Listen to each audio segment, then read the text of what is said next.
मन नहीं मानबार ए मोर कानू याद आसुचे तो मन नहीं मानबार ए मोर कानू याद आसुचे तो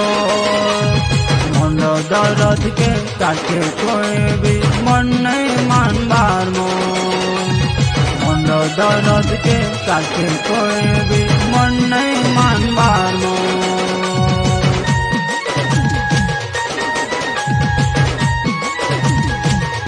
मन नहीं मानबार ए मोर कानू याद आसुचे तो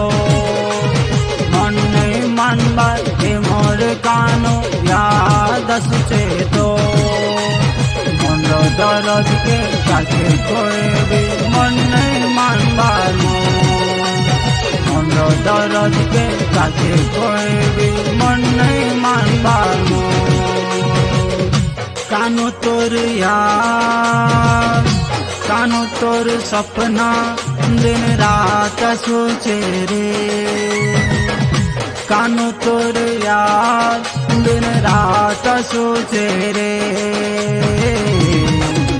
मोर गाँव के आसी जा रे कानू तू मोर घर के आसी जा रे मोर गाँव के आसी जा रे कानू तू मोर घर के आसी जा रे